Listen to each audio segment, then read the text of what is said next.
Welcome to Lionel Nation Part 4. Everyone loves that clickety-clack coming down the track.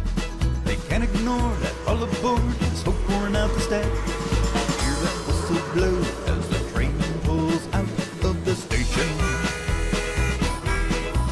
It's clear to me, oh can't you see, it's a Lionel mission. Clouds of smoke are rising high into a big blue sky. Down the line, right on time, a train is rolling by. Everyone turns around and stares in anticipation. It's clear to me, oh can't you see, it's a Lionel Nation. Our train layout stories feature Bill Spaulding's scale-detailed Northern Pacific Model Railroad, the military and space display of Jeff Marchant, and the multi-gauge, multi-era collection and layout of David Dansky. We also revisit Norm Charbonneau, who shares some of his secret tips on weathering. Engine shining gleam, that mighty sound and steam. Pistons pound around and round, just like in a dream.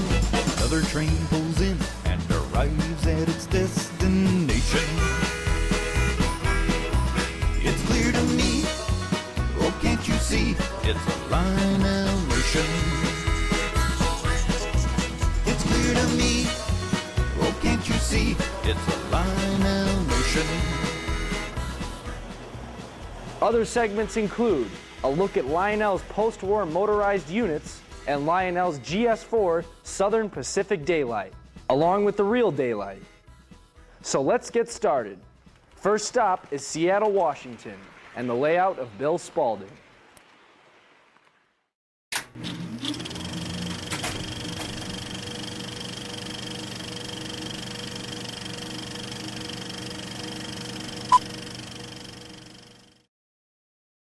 We're in Seattle, Washington, a city renowned for shipping, technology, and coffee. Home of the Space Needle, the Washington Huskies, the 1962 World's Fair monorail, and model railroader Bill Spaulding. Bill marches to the beat of his own drum. Most people who were raised on Lionel or American Flyer remain loyal to that brand for life. Not Bill. He changed teams in the early 80s. See, I got my start in my 5th Christmas with an American Flyer train set.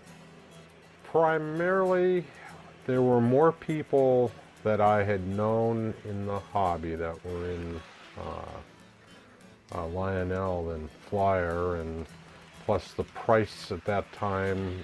Flyer was not very popular up here, and so the few Flyer items that were here were, expensive, and Lionel was cheaper, and so that's why I went, and been there ever since.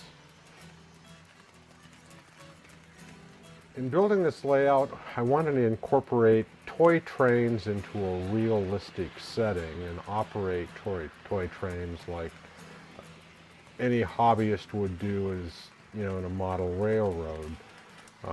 Hence I have the layout configured so there are passing sidings and we could do way freighting because there are industries and industrial sidings, and so that's was pretty much the philosophy behind the layout.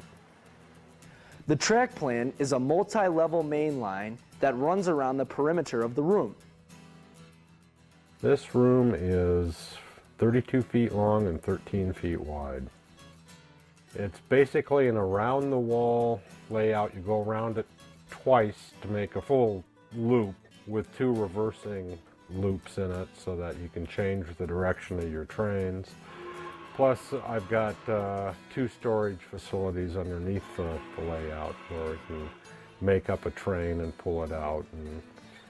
But I've got probably over 350 feet of track on the layout.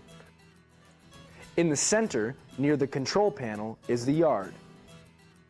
Well, the yard has basically got a passenger siding, and then the main line is for the passenger train, and then I've got 2 additional sidings for freights, just like a real railroad. When looking at Bill's layout, it's obvious he's an operator.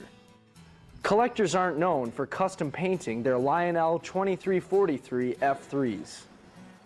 When it came to the railroad, I wanted it to represent the Northern Pacific, which is my favorite railroad, and so there were very few, Lionel made very few Northern Pacific pieces of rolling stock or motive power, and so you had to be a little creative, and so I repainted some, repainted locomotives, and some of the rolling stock I repainted, and some of it I just weathered, and so I could get quite a fleet of freight cars and passenger cars. And then, of course, as time's gone on, Lionel has come out with Northern Pacific sets that are quite nice. They pull well, they sound neat, and they've been extremely reliable and durable runners. Northern Pacific in the early 1950s was losing business to their competitors, the Milwaukee Road and in particular the Great Northern. So to change their image, they hired the industrial designer Raymond Loewy, and for the exterior of the train he chose the two-tone green color with a white stripe. And it proved to be successful because the Northern Pacific, with their faster time schedule, they saw an increase in their passenger traffic up until the mid-60s, when all the railroads started losing business with the competing airlines.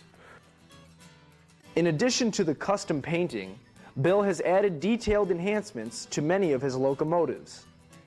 Well, they've got their winterization hapsers over the fan, and then there are also lifting rings over the hatches for maintenance in the roundhouse.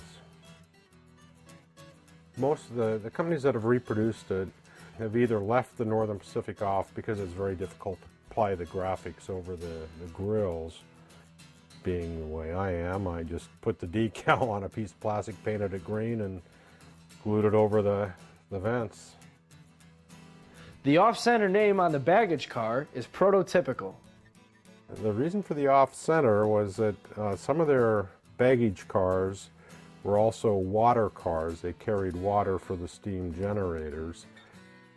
And I don't know if it was to identify them or not, but anyway, that was what they did, was they offset the Northern Pacific. F3s aren't the only locomotives in Bill's Northern Pacific roster. The Mikados are a relatively new addition to the layout. These are Lionel's baby Mikados that came out 2 years ago, I believe.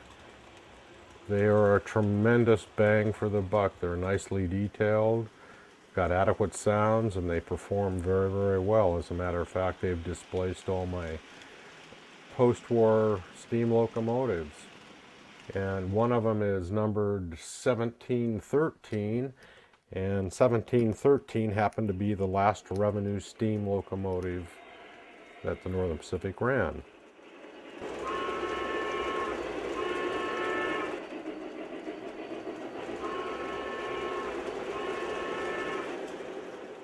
The Jeeps are some old post-war locomotives.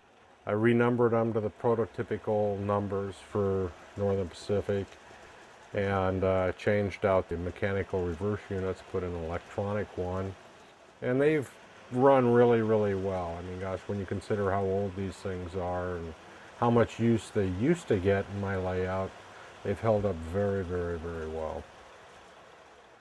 Challenger was the Lion Master that I modified and weathered. Northern Pacific, on their Challengers, put the air pumps on front of the boiler, so it's what I did to that. I made a few other little modifications to it, and it runs real, real well.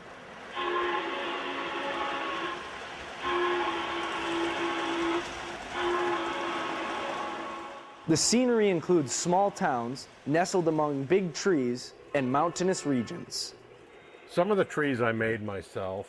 Some of them are woodland scenic trees. The mountains are all made of basically out of hydrocal sculptamold. I used a cardboard armature covered with rigid wrap, and then I put hydrocal on top of that, or need be sculptamold, and then used acrylic paints to paint it, and ground foam and Woodland Scenics product to give it some texture and vegetation.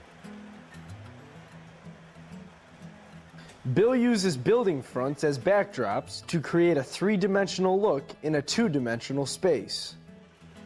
Well, you have to do something, to give a little illusion of depth. So since this room is so narrow and it's around the shelf layout, and I've only got like 2 feet, I wanted to give the illusion that you're looking out into the distance. So I used building flats from various manufacturers, painted and weathered them, and tried to hide the edges and put them up against the wall, and I think it's relatively effective. Bill uses Lionel signals to indicate the position of switches. I think I've got 18 powered switches on the layout, is to determine what direction the switch is thrown. So to get around that, we used the 450 signal bridges and some of the semaphores and little block signals to indicate how the switch was thrown for a turnout. Red being that you'd be going against the switch, green being you'd be going through the switch.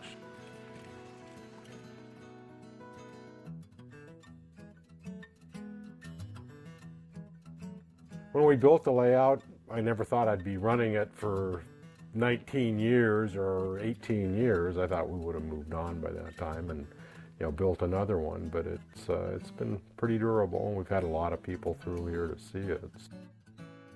A lot of people have been pretty impressed with it. A couple of people don't like the fact that you repaint, Lionel, but as I've told them before, they're my trains. I model the Northern Pacific and not Lionel lines, as much as I do like Lionel. But for the most part, yeah, I think the reaction has been pretty positive. So, it's not your average tin plate layout, and yeah, it was a lot of fun. It was fun to build, and it's fun to operate, and it's operated really, really well for, the last 18 years since I started working on it.